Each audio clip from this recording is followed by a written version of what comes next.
Alright, hi everybody, this is a Releather / review video of a Smoking Skull belt. The plates on this were made, they're 4mm zinc, they were made by Muhammad Nawaz. And I did the leather myself, as I usually do. I was very happy with the plates on this one. The etching, there are a few minor paint issues. Some of the lines in here are a little crooked. I don't know if you can see that.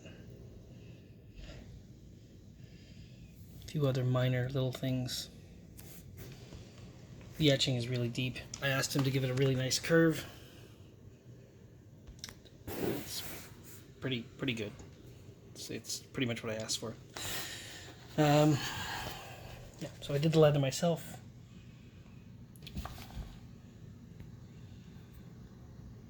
Two by 5 on one side with the Jmar style tooling. This is the only belt, as far as I know, that did this little sort of hexagonal pattern or whatever it is. He never did this, and he also uses a different shell tooling.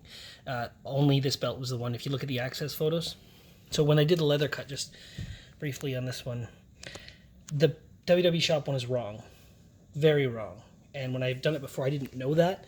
This actually curves in a lot more. There's not as much leather showing here, and these are a lot thinner. On the chop one, they're about an inch thicker. So as I said, I'm happy with the etching on the front of the plates. I'm not happy with some of the things that happened. Two of the bolts were broken. One on here, one on here. I'll include pictures in the description. They had been smashed into the box. I'll also include pictures of the box. This is the second time that's happened. When I contacted Mr. Nawaz, he basically told me to do what I'd done before, that I should just JB weld them. The problem is that they'll never be as strong with a JB weld as they will with a weld. I just don't think that when you're paying all that money, you should have to worry about problems like that. So I did JB weld them, and that's how they're on there. I asked him not to paint the snakes. He obliged. He listened in that regard, but I am pretty upset about that, the bolts being broken. I ordered on May 24th, I think it was. He said 3 weeks, and I got it the first week of August, I think it was. So he was a little off on his timelines. I don't mind waiting for quality work. So he also threw in this. This was part of the problem. I asked him to include some snakeskin backing. I have my own snakeskin backing. This is more TV accurate. So I asked him to include this, and he said it took him longer to order, so whatever, fine. But I'm happy with the way this turned out. As I said, I altered the tooling to fit with the actual TV accurate belt. And just for fun, this is a WW shop one. Compared to the one Nawaz, so you see like the tooling, it's a lot thicker in here. It's actually not accurate. This is accurate as far as I know. But this belt here is hot garbage compared to the one Nawaz made. The main plate is flat, it's very thin, you can't bend it, that I can tell. The etching, well, there's barely any.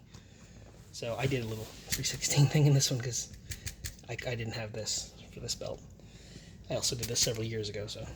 Anyway, comparatively speaking, the boot is way better, even though it's not authentic, I know. I also had this is a textured snakeskin backing on this one. It's actually a lot nicer, but it's not as TV accurate as that. I don't even know if you can see the difference here, but it's pretty significant. This one's a lot more brown. Anyway, yeah, like I said, I'm pretty upset about the bolts. I don't know. That kind of put me off a little. But I can't say anything about the quality of the plating, and I mean, you know, it's just like it is on TV. It's very nice. So, and I'm also kind of happy with the way the leather turned out on this one.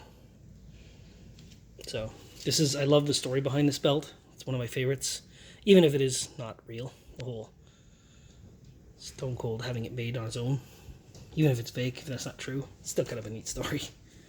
Anyway, that's a review of a Muhammad Nawaz made Smoking Skull belt.